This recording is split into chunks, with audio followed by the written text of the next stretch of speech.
Tanker. Kalian yang main legenda seluler, liga para legenda, atau arena keberanian pasti tahu dong ya, apa peran seorang tanker. Nah, coba kita tanyakan pada mantan pro tanker dari game mobile lontong boing-boing, Lord of Hentongers, Abang Nime Paisen. Tanker ya. Ya, kalau menurut Aing, tanker itu merupakan skill yang penting gak penting sih di anime, terutama di anime isekai kayak gini. Karena apa? Karena ya kegunaannya itu cuma untuk melindungi teman-temannya doang gitu kan?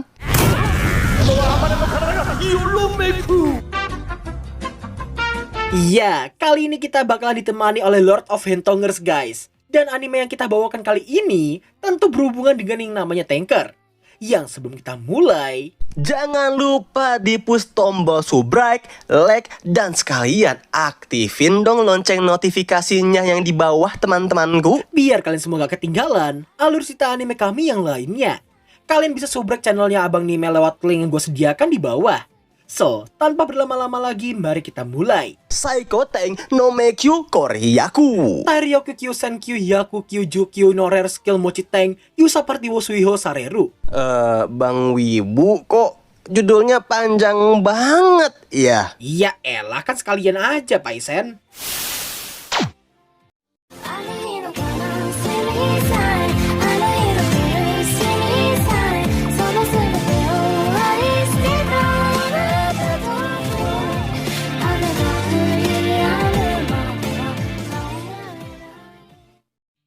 Anime ini dibuka dengan menampilkan sekelompok party petualang yang sedang menghadapi seekor golem penghuni labirin. Sembari menjelaskan kelas dan juga job desk dari setiap kelas yang ada, story akan berfokus ke seorang pria bernama Rudo yang memiliki kelas tanker di partinya. 俺ルードはタンク。これはそんな俺が一転して主人公になる物語。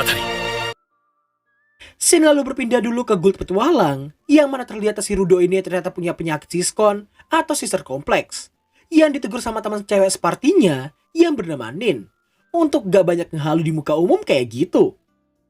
ルードギルドで変な顔するのやめてくれる？たまには他のことに興味持ったら？例えば？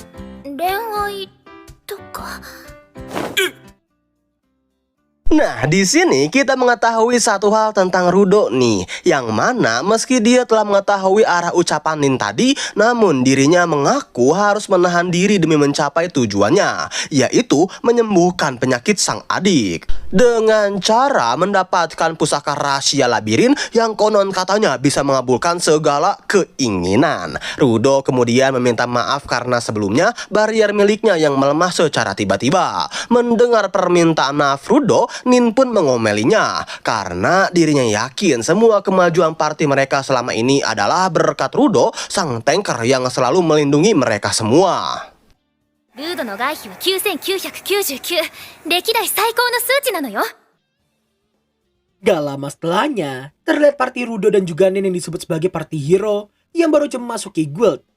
Nah, di sini si Rudo belum mengetahui apa yang akan terjadi padanya setelah ketua partinya, yaitu Kiglas, menghampiri mereka dan membuat keputusan yang tidak terduga sama sekali. 新しい仲間だ。どういうことよ？迷宮のルールでパーティーは6人までよ。ルード、お前は今日でクビだ。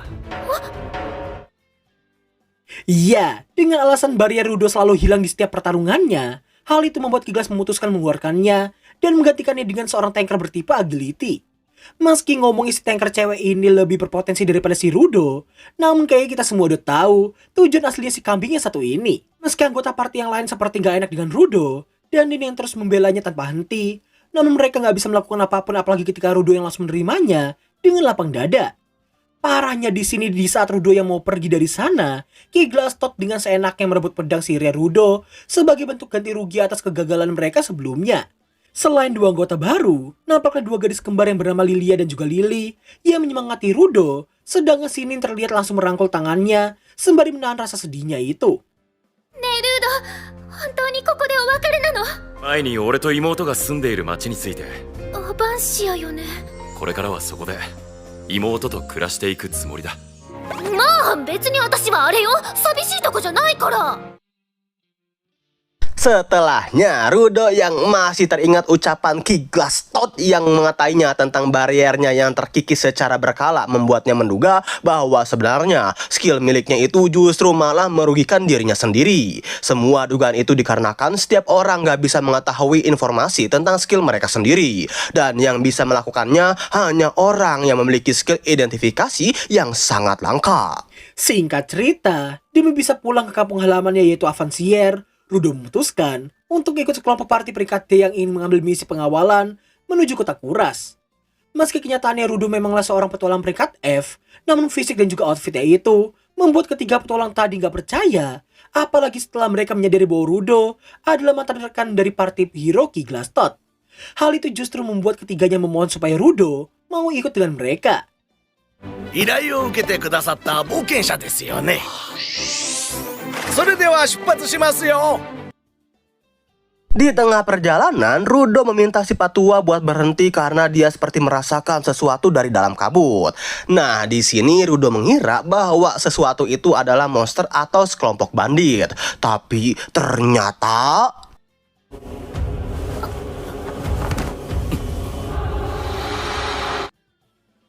Ya, ternyata sesosok itu adalah seorang gadis tanpa busana yang hanya mengenakan kain bekas. Itu diyakini oleh Rudo bahwa dia bukanlah jebakan yang dipasang oleh orang jahat. Setelah angin berhembus kencang, Rudo pun menyadari bahwa si gadis ternyata bukanlah manusia, karena tepat di dadanya terdapat sebuah batu sihir. Gak lama kemudian, si Patua memperingati Rudo karena seekor monster raksasa yang punya nama Forest Snake muncul dan bersiap menerjang mereka semua.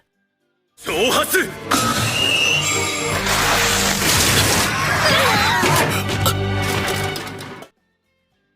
Singkat waktu, setelah cukup banyak mengalami kesulitan, ditambah ketiga anggota party rank D itu yang kurang percaya diri akan bisa mengalahkan monster kuat macam Forest Snake, akan tetapi karena melihat banyaknya perjuangan dan juga kata-kata penyemangat dari Rudo, akhirnya kepercayaan diri mereka bangkit dan berhasil membuat perlawanan di saat itu juga.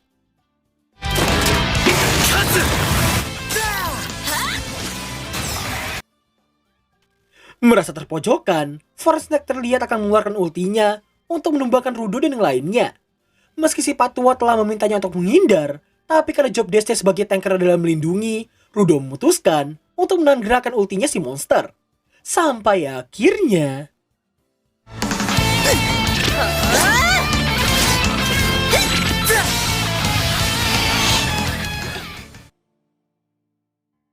Setelah itu, Rudo menyerahkan tugas pengambilan hasil buruan ke mereka bertiga. Sedangkan dirinya mau melihat keadaan gadis yang tadi. Mengetahui si gadis yang gak kenapa-napa dan gak tahu mau kemana, dengan sangat baik hatinya, si Rudo mengajaknya untuk ikut dengannya.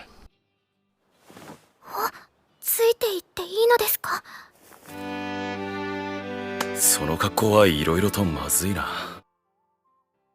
Tapi setelah Rudo yang mengatakan hal itu, si Patua terlihat memberikan baju dagangannya sebagai bentuk hadiah karena Rudo yang telah menyelamatkan mereka semua. Setelah Rudo memintanya untuk ganti baju di belakang pohon besar, si Patua pun bertanya-tanya nih apakah si gadis itu adalah budak yang kabur dari majikannya. Namun ternyata dalam hati si Rudo, ia telah mengetahui sesuatu tentang gadis itu. あの子はホムンクルスだ。一人で行動しているなんて 普通ありえないが。 Karena stigma homunculus yang kurang baik, hal itu membuat Rudo nggak memberitahukan yang sebenarnya pada si Patua. Yang mana dirinya cuma memberitahukan si gadis yang dirasa bukan seorang budak, karena nggak ada kalung khas budak padanya. ひとまずあの子は俺が預かります。 Setibanya mereka di perbatasan, nampaklah Rudo yang berpisah dari mereka semua. Meski sempat diajak gabung ke party rank D mereka, namun Rudo menolaknya dan melanjutkan perjalanan ke Avancier bersama si gadis. Di tengah mereka berdua yang memasuki wilayah pepohonan yang sangat indah, sembari mengenalkan diri mereka masing-masing, Rudo yang mengetahui si gadis yang gak punya nama pun memutuskan untuk memberikan sebuah nama padanya. ルナフィアの花びら。ルナ。ありがとうございます。 Di malam harinya, di saat mereka yang baru selesai makan dan ingin segera tidur, akan tetapi Runa seperti merasakan ada bahaya yang mendekati mereka berdua. Melihat hal itu, dirinya pun langsung mengambil sebilah pisau yang berada di dekatnya. Sampai akhirnya...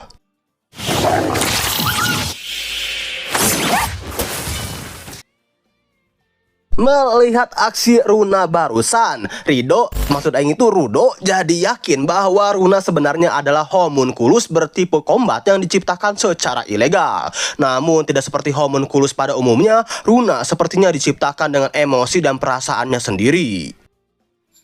怯えたような瞳がマニシアを思い出させて放っておけない。 Setelah meminta maaf karena telah menumpahkan semua rebusannya, Rudo pun merasa gak masalah dan justru terkejut mendengar pengakuan Runa yang mengaku tidak mahir dalam menggunakan close combat. Karena sebenarnya Runa lebih mahir dalam penggunaan sihir. Di sini Rudo semakin dibuat sangat terkejut usai mendengar salah satu skill yang dimiliki Runa, karena ternyata skillnya itu adalah skill yang dicari-cari selama ini. 鑑定です。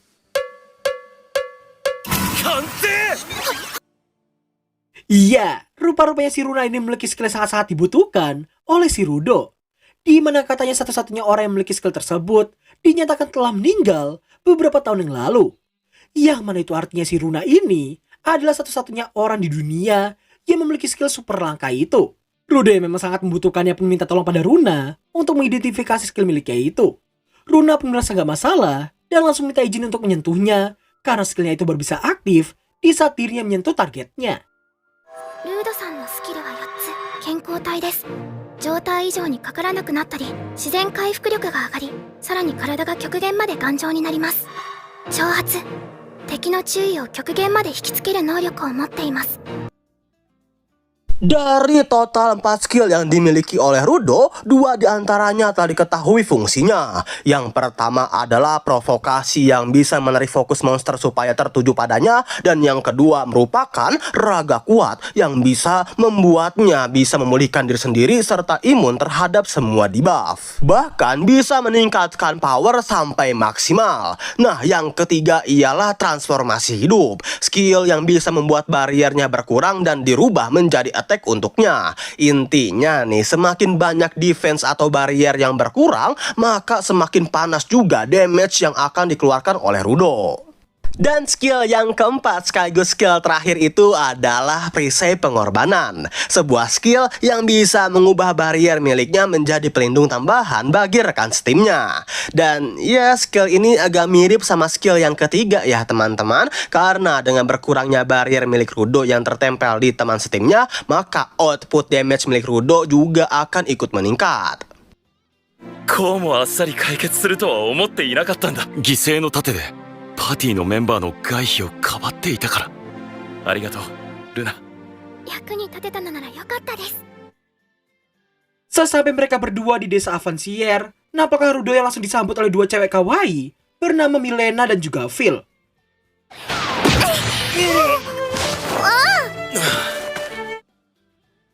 Berbeda halnya dengan Milena yang bisa menanggapi makhluk kawaii macam Runa dengan sangat EZ-nya, Phil ternyata memiliki sifat yang sangat malu dan mudah gugup jika bertemu dengan orang baru. フィールは人見知りなんだ。言うな、ルード。 Setibanya mereka berdua di rumah, nampaknya Rudo yang meminta Runa untuk tidak berisik karena mengira sang adik sedang tidur saat ini. Namun ternyata... 兄さん、おかえりなさい。ただいまマニシア。 Paisen, bukan ini kesukaan lu ya? Kanjut monggo. Waduh, gimana ya Bang Wibu, senyumnya itu loh, duh, benar-benar manis, tulus, dan sangat membuat hatiku auto doki-doki. Nah, setelah mengenalkan Runa sebagai gadis yang dalam masalah dan diputuskan buat dibawa ke rumah, terlihat jelas nih bahwa si Rudo ini benar-benar seorang siskon akut yang bahkan menganggap kemunculan manusia ini udah kayak kemunculan seorang dewi. Gak lama kemudian manusia meminta keduanya untuk duduk terlebih dahulu, sembari dirinya yang akan membuatkan 1 porsi lagi untuk Runa. Melihat manusia yang mau memasak lagi, Rudo pun memintanya untuk tidak memaksakan diri dan memintanya untuk menyerahkan sisanya padanya. Mendengar hal itu, sontak manusia langsung mengomel keras si kakak yang terlalu overprotective. 今日は調子いいですから大丈夫です。マニシア様の髪が。マニシアの場合、それが髪だったんだよ。 Melihat si adik yang memasak banyak sekali makanan kesukaannya, hal itu membuatnya menanyakan apakah manusia mengetahui kepulangannya dari skill miliknya. Manusia pun membenarkannya namun dia lebih merasa punya firasat tentang kepulangannya si Rudo. Singkat waktu, di saat mereka bertiga lagi makan bersama, Rudo dan Manisia nampak mengomentari cara megang sendoknya si Runa yang terbilang cukup unik. Namun hal itu malah membuat si Runa tiba-tiba bersimpu untuk minta maaf pada mereka berdua. Di mana ternyata meski Runa gak ngasih tahu ke mereka berdua, tapi di sini kita dapat melihat cara megang sendoknya Runa barusan berasal dari kesehariannya sebagai homunculus budak ilegal. ごめんなさい。こうやって持つんですよ。ありがとうございます。 Dan pada akhirnya, untuk pertama kali dalam hidupnya, Runa mendapatkan banyak sekali kehangatan dari Rudo dan juga Manisia. Sampai 3 hari kemudian, Runa sudah bisa memasak banyak sekali hidangan selepas diajari oleh Manisia. おいしい。 Nampaknya Rudo yang sangat terkejut dengan rasa masakan Runa yang dirasa hampir mirip dengan masakan sang adik. Dirinya menduga itu karena skill bawaan homunculusnya yang bisa mempelajari sesuatu dengan sangat cepatnya. Manisia kemudian meminta sang kakak untuk mengajak Runa berkeliling desa mumpung cuaca di luar yang sedang sangat cerah-cerahnya. Rudo pun langsung menurut, toh dia juga mau memperkenalkan Runa ke semua warga desa yang lainnya. Oke, sebelum mereka pergi, Manisia terlihat meminjamkan bajunya kepada Runa. Tapi karena Runa yang gak mau sampai rahasianya sebagai homunculus terbongkar, dirinya menolak bantuan Manisia yang ingin membantunya memakaikan bajunya itu. Melihat hal tersebut, Rudo pun menyadari bahwa Runa baru saja menaruh rasa waspada ke Manisia. 一人で着替えられますので。 Sembari mengajak Runa berkeliling, Rudo juga memberitahukan bahwa di desanya itu nggak ada guild petualang ataupun gereja. Dan yang ada cuma sebuah toko blacksmith dan juga apotek nih. Setelah secara kebetulan ketemu sama bapaknya Milena yang punya nama Pak Ragil. Ragil, maksud Aing itu Regil. Rudo pun sekalian menceritakan soal pedangnya yang diambil sama Ki Glass. Dan akhirnya Pak Regil pun memutuskan untuk membuatkan satu pedang sihir lagi untuk Rudo. 娘にも手伝わせていいか。あいつ俺に似て腕が良くてな。もちろんです。 Singkat cerita, setiba mereka berdua di kebun sayur sihir, dua bocil nampak menggoda Rudo yang dirasa pulang bawa pacar. Namun mereka berdua langsung gak yakin, karena setahu mereka Rudo itu hanyalah seorang siskon akut yang cuma mikirin adiknya doang. Nah, setelah seorang nenek muncul dan mengomeli kedua bocil tadi, di sini kita akan melihat Runa yang benar-benar trauma di saat mendengar suara bentakan yang mengingatkannya dengan masa lalunya dikala masih menjadi seorang budak homunculus. 彼女かい？ 違います。マニシアのために薬を作ってくれているんだ。 Oh, ternyata si nenek jijik ini adalah seorang apoteker yang sudah sering meracikan obat untuk manusia. Melihat Runa yang masih takut dengannya, hal itu membuatnya teringat dengan manusia sewaktu masih kecil dulu. Setelah Rudo membenarkannya, nenek jijik meminta maaf karena padahal dia ingin bantu menyembuhkan penyakit manusia sampai tuntas, tapi yang bisa dilakukannya cuma mencegah penyakitnya doang. Rudo mendengar hal itu pun merasa gak masalah dan justru sangat-sangat berterima kasih pada si nenek. 何かあったらいつでもうちの薬屋においで。シスコン卒業か。 Setelah cukup banyak obrolan, pada akhirnya mereka berdua membantu nenek jijik, para penjaga, dan orang-orang ladang dalam memanen semua buah-buahan yang siap panen di ladang mereka.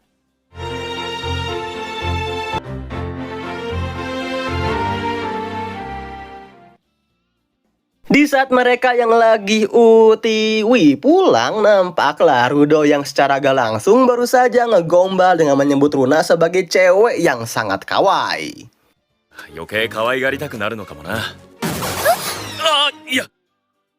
Karena nggak pengen melepaskan titel siskonnya, Rudo pun mengganti topik dengan memintanya buat mencicipi sayuran yang baru mereka panen tadi. おいしい。 Abis itu nih, si Runa yang merasa semua orang sudah sangat baik padanya, apalagi si Rudo yang udah menjadi titik mula semua kebaikan itu bisa terjadi, dirinya memutuskan untuk mengakui identitasnya sebagai homunculus ilegal bertipe combat dan juga loli. 信じられないかもしれませんが、私人間じゃないんです。ホムンクルスだって分かったら処分されるんじゃないかと思って。Mendengar pengakuan dan permintaan maaf Runa, diamnya Rudo ini bukan karena dia marah atau sejenisnya. Melainkan karena Rudo sendiri sudah tahu identitas Runa sejak awal. Mendengar ucapan Rudo barusan, jelas Runa pun mempertanyakan kenapa dia masih mau membantunya. Dan lagi-lagi alasannya gak jauh-jauh dari manusia. Di mana sewaktu kecil mereka hanya tinggal di pemukiman kumuh, dan tatapan Runa saat itu sangat-sangat mirip dengan tatapannya si manusia. Rudo kemudian menanyakan apakah Runa ingin hidup sebagai homunculus ataukah hidup sebagai manusia, serta kehidupan macam apa yang sangat diinginkan olehnya. Meski ngakunya homunculus gak punya opsional hidup seperti itu, tapi Rudo merasa belum pernah mendengar homunculus gak bisa menjadi manusia. Demi bisa meyakinkan Runa, Rudo pun memberitahukan tujuannya masuk ke dalam labirin adalah untuk menemukan pusaka rahasia yang dikatakan mampu mengabulkan semua permohonan setiap orang. Oleh karena itulah, sembari mengulurkan tangannya, si Rudo mengajaknya untuk menjadi rekan seperjuangannya. 改めてよろしくなルナ。 Sebagai balasan untuk semua hal yang telah dilakukan oleh Rudo, Runa pun memutuskan untuk memanggilnya dengan sebutan Master. Gak cuman itu, bahkan Runa juga memutuskan untuk memberitahukan kebenarannya pada manusia. Dan seperti yang telah Abang Wibu duga nih, manusia pun gak peduli dengan identitasnya dan hanya bertanya-tanya apakah Runa mau berteman dengannya. 誰も手を差し伸べないような人を助ける。昔からずっとそうですよね。 Keesokan harinya, nampaklah Rudo, Runa, dan beberapa warga desa yang sedang melakukan kerja bakti di kediaman penguasa wilayah. Melihat manusia yang membawakan teh sisri gula batu, sontak hal itu membuat semua orang berbondong-bondong ingin meminumnya. 最初に飲むのは俺だ。 Gak lama setelah itu, nampaklah salah satu kesatria yang mengajak Rudo untuk ikut simulasi adu mekanik setelah sekian lama. Rudo yang kepikiran sesuatu pun langsung menyetujuinya, asalkan lawan mainnya adalah sivil. Dan pada akhirnya, simulasi peradu mekanikan antara Rudo sang tanker melawan Phil si fighter semi tanker pun dimulai. Runa pun merasa heran kenapa mereka berdua gak melakukan pergerakan sama sekali. Salah satu kesatria di sana pun langsung memberitahukan itu karena keduanya bukanlah tipe speed. Namun yang bergerak duluan selalu saja sivil. 以前手合わせした時より Bang, lu tahu nggak kenapa si Rudo ini milih Phil sebagai lawan tandingnya? Kagak tahu bang. Emang kenapa tuh bang? Karena si Rudo ini pengen mencoba dual skill miliknya yang sudah ke-reveal berkat skill identifikasi si Runa sebelumnya. Sampai pada akhirnya...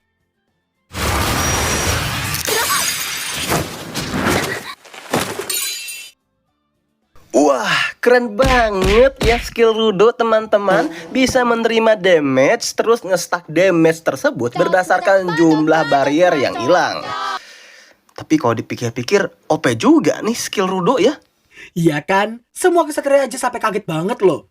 Wakil ketua mereka bisa ditumbangkan cuma dengan satu kali hit doang. Terlepas dari betapa kagumnya semua orang di sana pada Rudo, sampai-sampai mereka semua menolak halus ajakan adu mekanik si Rudo dengan berbagai macam alasan. Namun di tengah itu semua manusia justru merasa insecure dengan dirinya sendiri yang sama sekali gak mirip dengan sang kakak. あの子捨てられたらしいわよ。兄さんはそれで幸せなのだろうか。